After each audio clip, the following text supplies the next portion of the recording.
Welcome to the Mahabodhi Temple. It is one of the earliest Buddhist temples, built entirely in brick, and is one of the four holy sites related to the Lord Buddha's life, particularly to the attainment of enlightenment.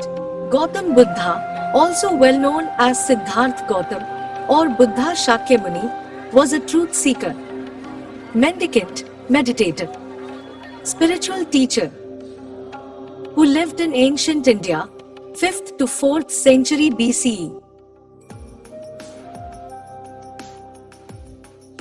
Gautam Buddha is revered as the founder of Buddhism and worshipped by most Buddhist schools as the enlightened one who has excelled karma and escaped the cycle of birth and rebirth.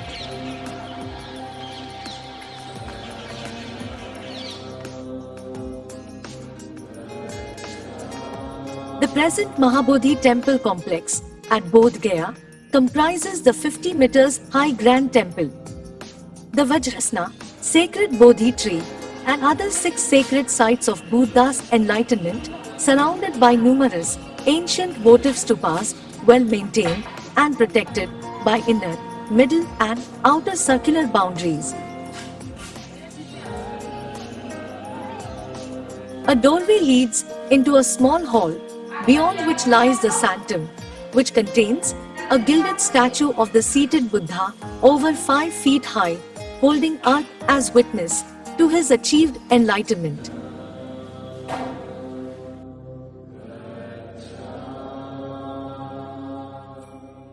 A flight of steps leads down through a long central path to the main temple and the surrounding area.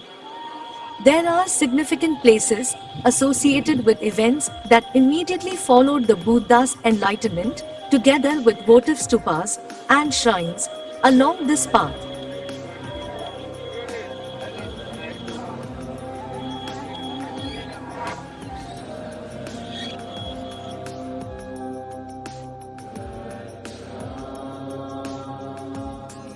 The most important of the sacred places is the giant Bodhi tree, a supposed direct descendant of the original Bodhi tree, under which Buddha spent his first week and had his enlightenment.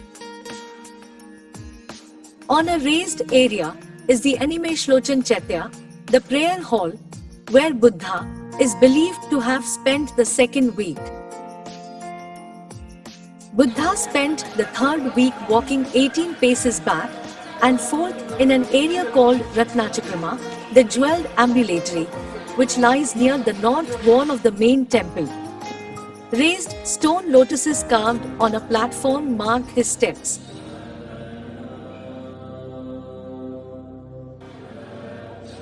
The spot where he spent the 4th week is Ratnaghar Chaitya.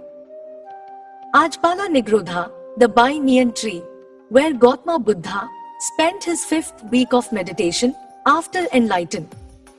Lord Buddha made a response to a question raised by a Brahmin, that good karma, not birth, made a Brahmin, which means only by your action and deeds one can become a Brahmin, and not by birth. Legendary biographies tell the story of how Gautama left his palace to see the outside world for the first time and how he was shocked by his encounter with human suffering. The legendary biographies depict Gautama's father as shielding him from religious teachings and from the knowledge of human suffering so that Gautam would become a great king instead of a great religious leader. In the 5th century CE, Gautama is said to have seen an old man.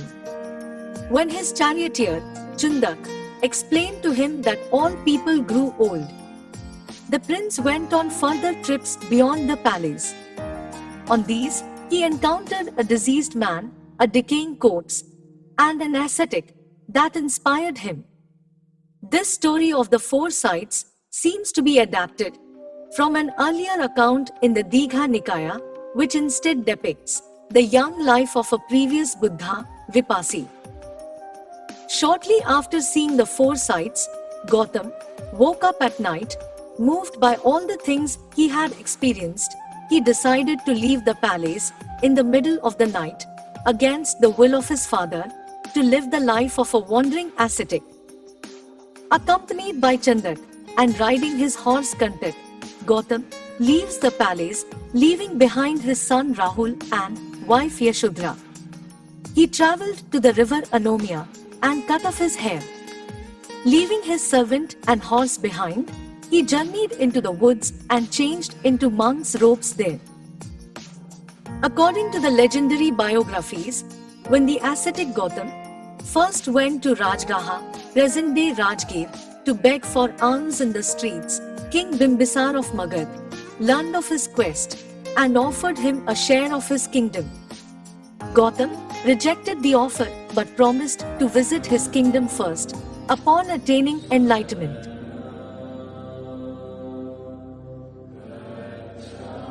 All sources agree that the ascetic Gautam practiced under two teachers of yogic meditation. Gautam lived in remote jungle thickets during his years of spiritual striving and had to overcome the fear that he felt while living in the forests. After leaving his meditation teachers, Gautam Buddha then practiced ascetic techniques.